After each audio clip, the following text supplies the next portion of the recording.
زندگی کیسے گزارنی ہے، میرے نبی کی زندگی کا دوسرا رخ کہ بطور انسان زندگی کیسے گزارنی ہے، مرد عورت ہے زندگی کیسے گزارنی ہے۔ پہلا رشتہ جو قائم ہوا دنیا میں وہ ہے خامد اور بیوی، حضرت آدم اور حوا کا نکاح ہوا۔ اللہ تعالیٰ نے عورت کو کمزور بنایا تو پہلے دن سے اس کو عزت اور احترام دیا تاکہ ساری زندگی اس کمزوری سے ناجائز فائدہ نہ اٹھایا جائے بلکہ اس کو عزت دی جائے۔ کہ آدم علیہ السلام کے لیے مٹی اکٹھی کی، پانی ڈالا، گوندھا اور ایک اسٹیچو بنایا اور ڈال دیا۔ جب وہ خشک ہوا اس میں روح ڈالی اور پھر وہ ننگے بدن تھے، پھر ان کو جنت کے کپڑے پہنائے اور جنت میں ڈال دیا۔ اس کائنات کا حسن بھی عورت سے ہے اور جنت کا حسن بھی عورت سے ہے۔ حضرت آدم علیہ السلام جنت میں، لیکن بابے جی دا دل ہی نہیں لگتا، کلے کلے ہی ٹورے پھر دیں۔ اب اللہ نے عورت کو بنانے کا ارادہ کیا تو اللہ ایک ڈھیر مٹی کا اکٹھا کر کے عورت کے لیے بھی بنا دیتا اور اس کا اسٹیچو بنا دیتا اور اس کو خشک ہونے دیتا، پھر اس میں روح ڈالتا، پھر اس کو کپڑے پہناتا۔ آپ حیران ہوں گے، سبحان اللہ، اللہ نے ایسا نہیں کیا۔ آدم علیہ السلام سوئے، آنکھ کھلی تو دیکھا ایک خوبصورت حسین عورت۔ یہ بات اکثر لوگوں کو معلوم ہوگی کہ یوسف علیہ السلام دنیا کے حسین ترین انسان تھے، اور یہ بات شاید کسی کو معلوم نہیں ہوگی کہ دنیا کی سب سے حسین خوبصورت عورت حضرت حوا ہے۔ حوا جن پر بڑھاپا آیا ہی نہیں، 1000 سال کے قریب زندگی گزاری، بڑھاپا نہیں آیا۔ حضرت آدم اور حوا قریب قریب عمر تھی۔ حضرت آدم کی عمر تو کتابوں میں مل جاتی ہے 1000 برس، لیکن حضرت حوا کی عمر کتنی تھی یہ کہیں پڑھنے کو ملا نہیں، اس لیے میں اندازہ کرتا ہوں کہ قریب قریب ہوگی۔ بڑھاپا نہیں آیا، بیماری نہیں آئی۔ اور حضرت حوا کو مینسز بھی نہیں آتے تھے۔ یہ عجیب بات آپ کو بتا، اللہ نے اتنا جنت کا ان کے اندر نمونہ رکھا۔ تو جب حضرت آدم کی آنکھ کھلی تو دیکھا ایک حسن کا پیکر، انہوں نے تو جنت ہی بھول گئی۔ کہنے لگے یا اللہ ہن دل ٹھریا جا گئے، یا اللہ کون ہے؟ یا تیری بیگم؟ کہا واہ جی واہ، موجاں ہی موجاں۔ تو اللہ تعالیٰ نے نکاح پڑھایا۔ سبحان اللہ، اپنے نبی کی شان دوبارہ سنو۔ تو اللہ نے کہا آدم اپنی بیگم کا مہر ادا کرو۔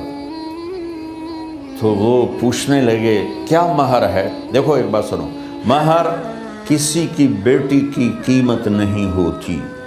$1 ہو یا $1 ٹریلین ہو، بیٹی کی کوئی قیمت نہیں ہوتی۔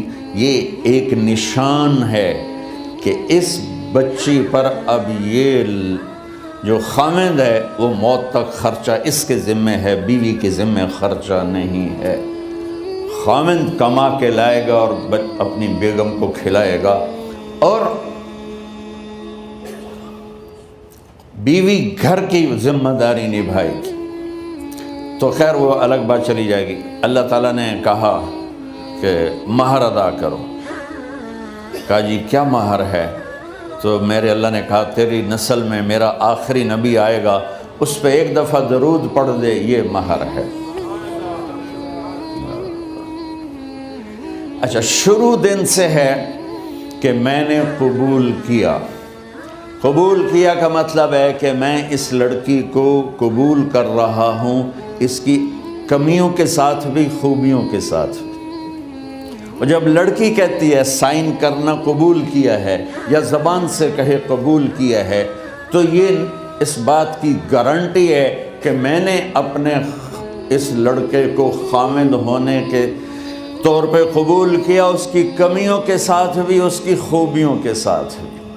اور جو ہی شادی ہو کر ڈولی سسرال کے گھر جاتی ہے تو ٹیسٹ شروع ہو جاتا ہے، کی کر دیے، باندھی کے میں، اٹھیندی کے میں، بول دی کے میں۔ اور اس میں بہت زیادہ نیگیٹو کردار ہے سسرال کا. کئی لڑکیوں کا چونکہ ہم نے اپنے نبی کی زندگی نہیں قبول کیا. یہ واجب ہے کہنا قبول کیا کہ جس میں پیغام ہے کہ اب میں اس کی میں کوئی کمی ہے وہ بھی قبول کروں گی, کوئی خوبی ہے تو سر ماتھے پر. اور لڑکا کہتا ہے کہ میں اسے قبول کرتا ہوں, اس کی خوبیوں کے ساتھ بھی کمیوں کے ساتھ بھی. یہ بات یاد رکھنا, پرفیکشن کبھی تلاش نہ کرنا, پرفیکشن کبھی تلاش نہ کرنا. اللہ نے 100 نمبر نہیں مانگے, 51, ایک نمبر اوپر ہو گیا. گناہ تمہارے 50 ہیں اور نیکی تمہاری 51 ہے, تو اس ایک پر ہم تمہیں جنت میں ڈال دیں. اب کوئی خامند اپنی بیوی میں پرفیکشن دیکھنا چاہے, بیوی اپنے خامند میں پرفیکشن دیکھنا چاہے, ساس سسر اپنی بہو میں, ساس سسر اپنے داماد میں, بھائی اپنے بھائی میں, ماں باپ اپنی اولاد میں, اولاد اپنے ماں باپ میں, جہاں یہ نظر ہوگی تو وہاں لڑائی ہوگی. کمیوں کے ساتھ قبول کرو. قبول کا لفظ اتنا واجب ہے,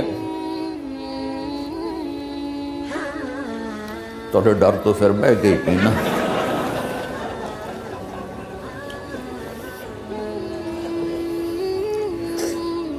قبول کا لفظ اتنا ضروری ہے کہ اس کے بغیر نکاح ہی نہیں ہوتا. میں یہ کئی جگہ لطیفہ سنا چکا ہوں, اور واقعی قصہ بھی ہے, ایسے لطیفہ نہیں ہے. میرے دوست ہیں, ذمہ دار ہیں اچھے, تو ان کے گاؤں کا ایک بچہ چھوٹی عمر میں بسوں پہ جا کے نا وہ جاب پہ لگ گیا. تو اس کا کام ہوتا ہے بس کو صاف کرنا, ڈرائیور کو چائے پلانا, اور جہاں کہیں رش ہو تو اس کو ڈائریکشن دینا, استاد جی کٹ لو, استاد جی آن دیو, استاد جی جان دیو. تو یہ اس کا محاورہ بن جاتا ہے. اب اس کا نکاح ہوا تو مولانا صاحب نے کہا بھائی عبد الرحمن, میں فرضی نام لے رہا ہوں, نام مجھے اس کا یاد نہیں, عبد الرحمن زینب بنت اسلم نو تیرے نکاح دیتا 500 مہر تو قبول کیتا. تھوڑی دیر سوچ کے کہندا جی آن دیو. اس نے ساری زندگی آن دیو ہی سیکھا تھا. تو اس کے بھائی نے اس کو نہیں ماری, تو کہنے لگا جی جان دیو. مولانا صاحب نے کہا آن دیو جان دیو نال کم نہیں بننا, تو آگے میں قبول کیتا.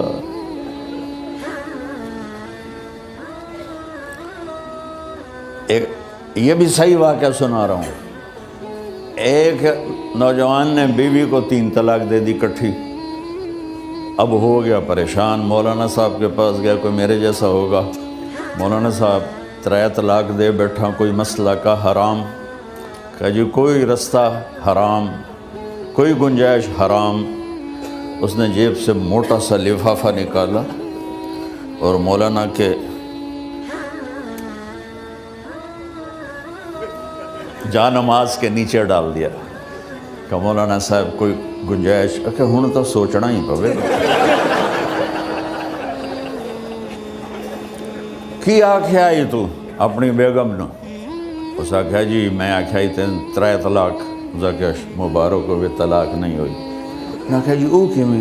آکھے او جڑا یہ طلاق ہے عربی دا لفظ, اس سے چاکھنا پمدا ہے طلاق.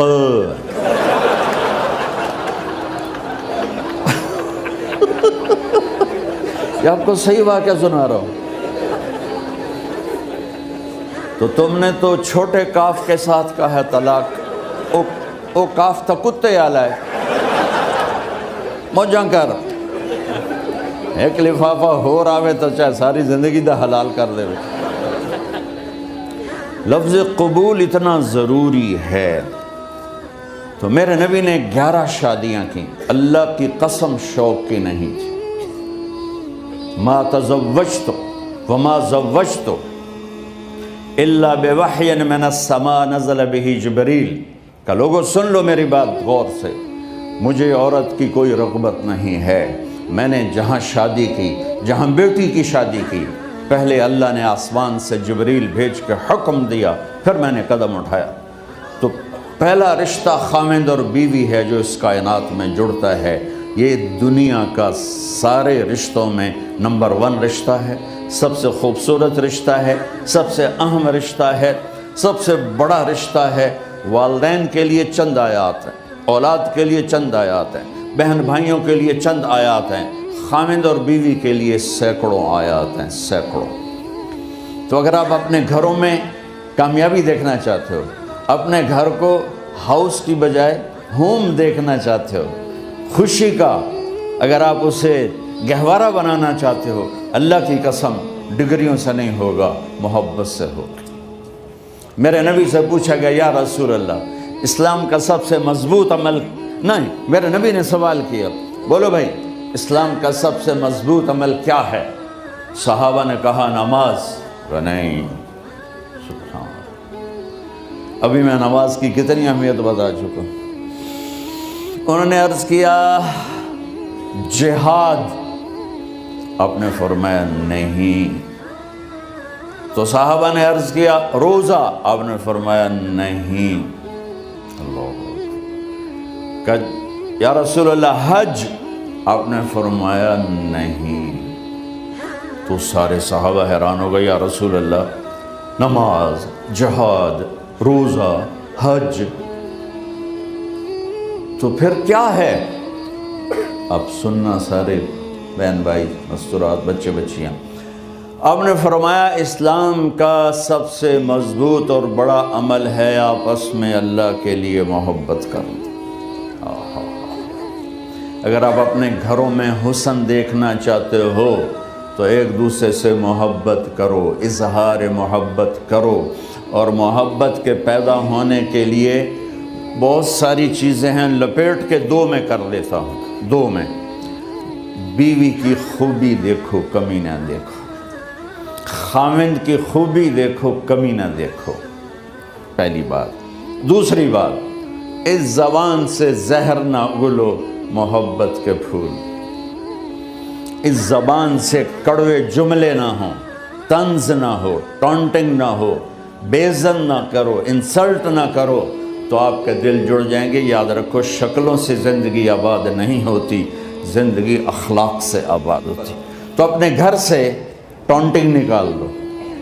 نہ کہا کا مطلب ہے بارش کا زمین میں جذب ہو کر یکجان ہو جانا، 2 زندگیوں کا محبت میں جذب ہو کر یکجان ہو جانے کو نکاح کہتے ہیں۔ نہ کہا آنکھوں میں نیند کا اتر کے سلا دینا، نہ کہا خاوند اور بیوی کا ایسی محبت دینا کہ چین کی نیند آ جائے، نہ کہا اعتماد کرنا، بھروسہ کرنا، خاوند بیوی پہ بھروسہ کرے، بیوی خاوند پہ بھروسہ کرے، اے نوے لوک لوک کے فون چیک ہو رہے ہوئے، کال کتنے کی تھی، کال کتنے کی تھی۔ عزت دو، اعتماد کرو۔ چوتھا مطلب درخت کا چھاؤں بنا دینا، نہ کہا میاں اور بیوی، خاوند اور بیوی کا محبت کی ایسی چھاؤں بنانا کہ اس کے نیچے اولاد کا پودا خوبصورتی سے پیدا ہو سکے۔ نہ کہا، صرف لفظ لکھا کے مطلب بتا رہا ہوں، نہ کہا مریض کو، کدھر ڈاکٹر بیٹھے ہیں، میرے سامنے بیٹھے ہیں، مریض کو دوا ایسی دینا کہ وہ شفا یاب ہو جائے، آپس کے ایسے تعلق بنانا کہ زندگی کو شفا مل جائے۔ میرے بھائی بہنوں، میں آپ کو اپنے نبی کی زندگی بتا رہا ہوں۔ میرے نبی نے 11 شادیاں کی، اللہ ذوالجلال کی قسم، صرف ہمیں زندگی سکھانے کے لیے کہ گھر کی زندگی کیسے ہوتی ہے اور اولاد کو کیسے پالا جاتا ہے۔ اب لوگ کیا مجبوریاں ہیں کہ عورت بھی جاب کرتی ہے، مرد بھی جاب کرتا ہے۔ عورت کی سب سے بڑی جاب اپنی نسل کو پالنا ہوتا ہے۔ جب یہاں ٹائم نہیں ملتا بچے کو، نہ ماں سے ملتا ہے نہ باپ سے ملتا ہے، تو پھر وہ جنگل کا پودا بن جاتا ہے۔ یہ تو وینکوور ہے، فیصل آباد کی بات سناتا ہوں۔ میرے بچے جس اسکول میں پڑھتے تھے ان کے پرنسپل سے میری دوستی تھی، میں ملنے گیا ایک دن، تو کہنے لگے جی عجب واقعہ ہوا ہے کہ یہاں 2 بچے پڑھتے ہیں، ان کی ماں بھی ڈاکٹر ہے اور باپ بھی ڈاکٹر ہے، تو وہ دونوں آئے ہیں میرے پاس کہ ہمارے بچوں نے 3 دن ہو گئے ہیں گھر میں کھانا نہیں کھایا، تو ہم پریشان ہیں، ہمیں بتاتے نہیں، کائنڈلی آپ پوچھ کے بتائیں کہ وہ کھانا کیوں نہیں کھا رہے۔ ایک باری کر کے بھی دکھا دو.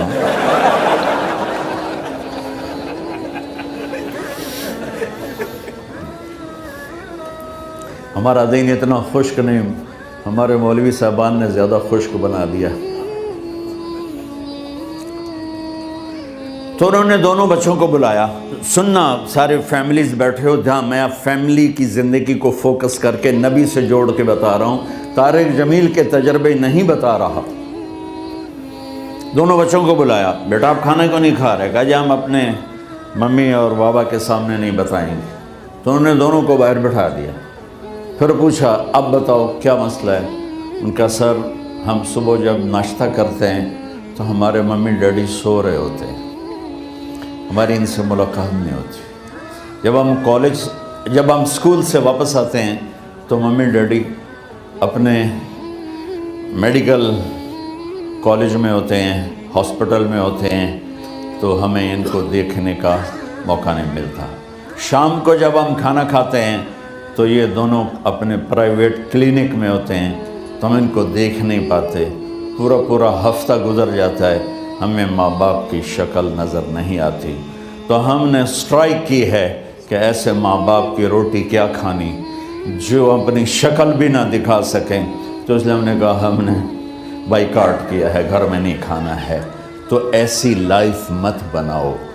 یہاں ایک بہت بڑا چکر شیطان دیتا ہے، بڑی گاڑی لے لو، $100 کی قسط تو ہے، اور بڑا گھر لے لو، $200 یا $100 کی قسط تو ہے.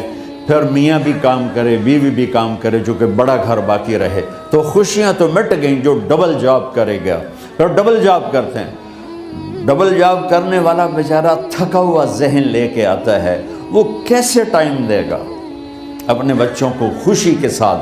جو ماں جاب کر کے آئے گی پھر کھانا پکائے گی، وہ جب اتنی تھک جائے گی تو اپنے بچوں کو کھلا ٹائم کیسے دے سکے گی؟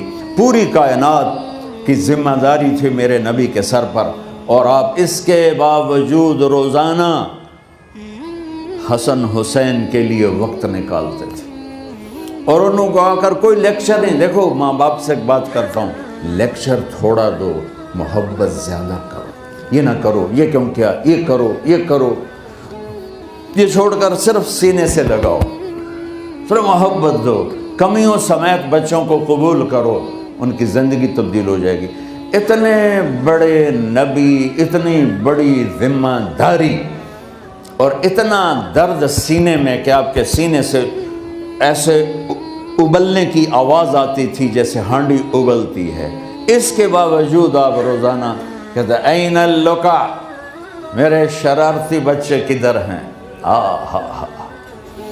تو وہ بھاگے بھاگے آتے. دیکھو میں فزیکل کر کے بتاؤں گا تاکہ آپ کو پتہ چلے زندگی کیسے گزر. کہ میرے شرارتی بچے کدھر ہیں؟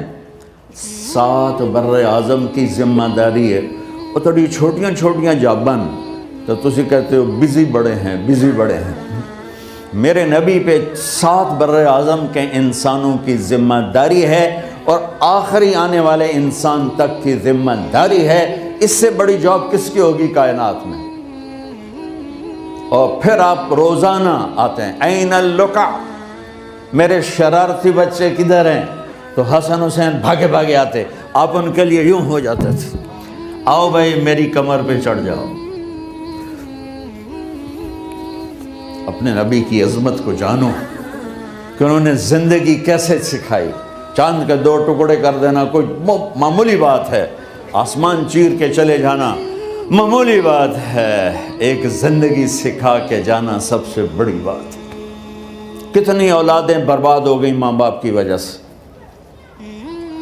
کتنے گھر اجڑ گئے ساس سسر کی وجہ سے، کتنے گھر اجڑ گئے لڑکی کے بدتمیز ہونے کی وجہ سے، کتنے گھر اجڑ گئے لڑکے کے شرابی اور باہر کی گندگی کی وجہ سے.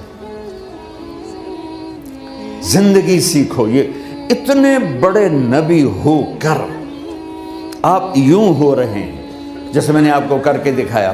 دونوں کو اوپر بٹھا لیتے اور کمرے میں چکر لگاتے تھے، پھر یوں کر کے پوچھتے تمہارا اونٹ کیسا ہے؟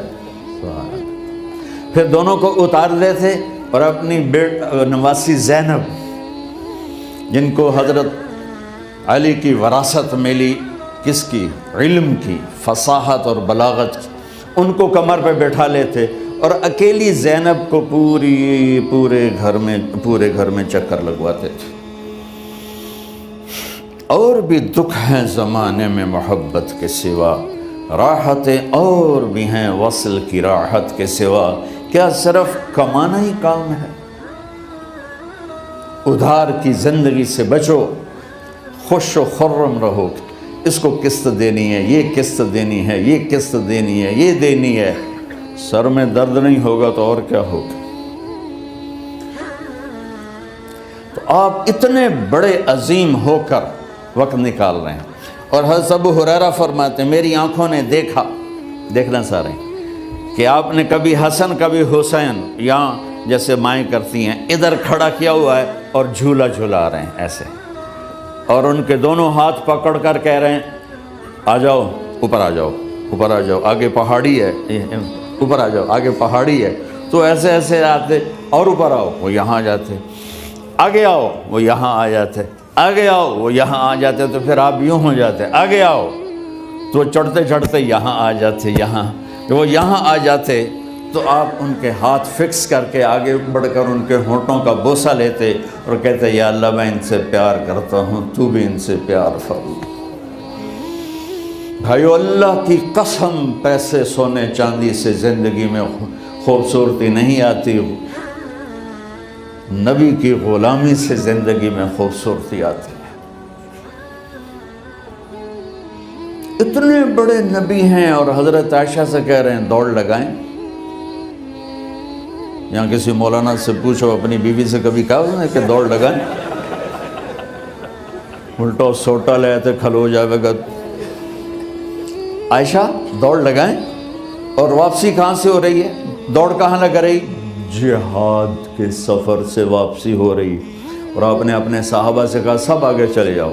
جب سارے آگے چلے گئے اور کوئی نظر نہیں آ رہا تو آپ نے کہا عائشہ آؤ دوڑ لگائیں۔ تو حضرت عائشہ کہتی ہم نے دوڑ لگائی تو میں آگے نکل گئی لیکن ابھی پیچھے رہ گئے۔ کچھ سال گزرے تو پھر ہم سفر سے واپس آ رہے تھے تو آپ نے صحابہ سے فرمایا سب آگے چلے جاؤ، چلے گئے۔ آپ نے کہا عائشہ دوڑ لگائیں؟ آگے لگائیں۔